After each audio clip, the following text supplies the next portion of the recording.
Welcome back to Deep Dive. We're here to really get into the details of complex topics, and today we're tackling something that sounds maybe a bit specialized, but it's actually fundamental to, well, how products look everywhere. We're talking about the Hague System for International Registration of Industrial Designs. Now, what's really interesting, I think, is where we're starting.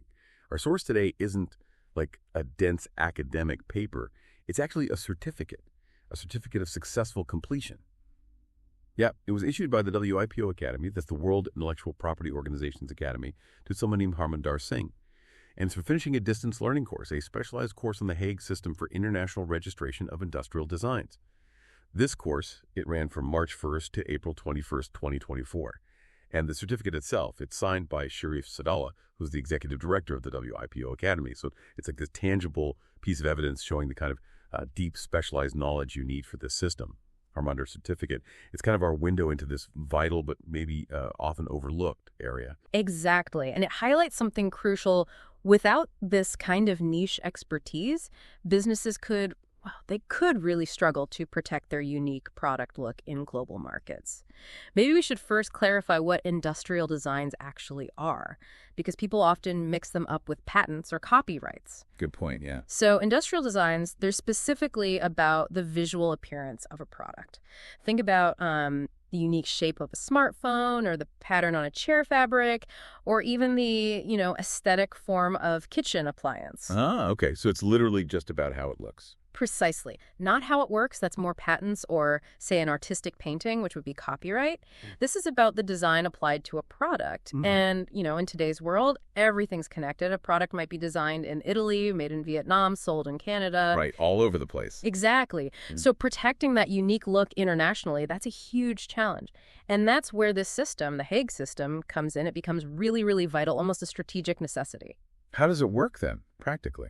Well, instead of filing separate design applications in every single country, which would be incredibly complex and expensive, Yeah, I can imagine. the Hague system lets you file one international application, just one application in one language, typically filed with WIPO, the World Intellectual Property Organization. Okay. And in that application, you just designate the specific member countries where you want your design protected. Wow. It's a massive time and cost saver, a real game changer for companies launching products internationally.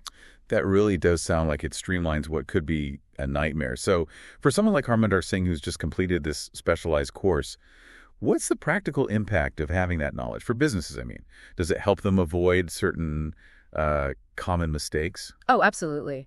The value of a course like the one Harminder Singh took isn't just, academic knowledge. It's really practical. It empowers designers, businesses, their legal teams to actually use the system effectively, to protect their creative work across borders. Without understanding the nuances, the filing requirements, the deadlines, how different countries examine designs, companies risk, costly legal fights.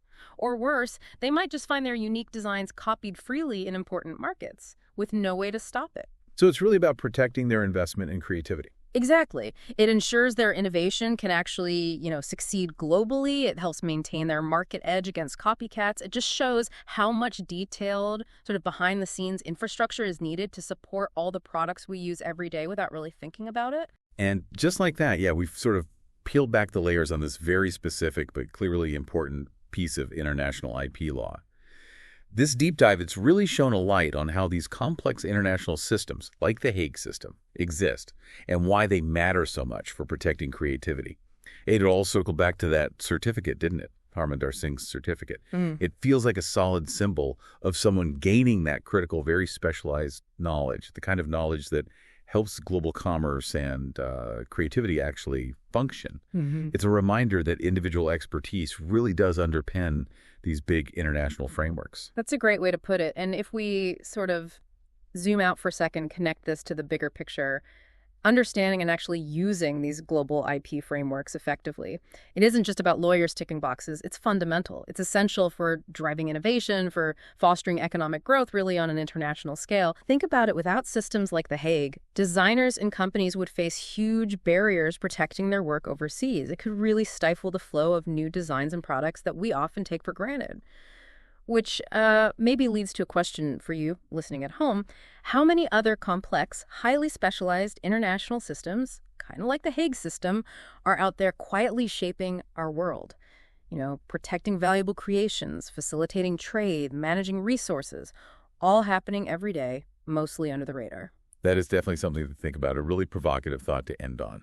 Well, thank you for joining us on this deep dive into industrial designs and the Hague System. It certainly shows that vast, often hidden network of specialized knowledge that keeps things moving globally. Catch you on the next one.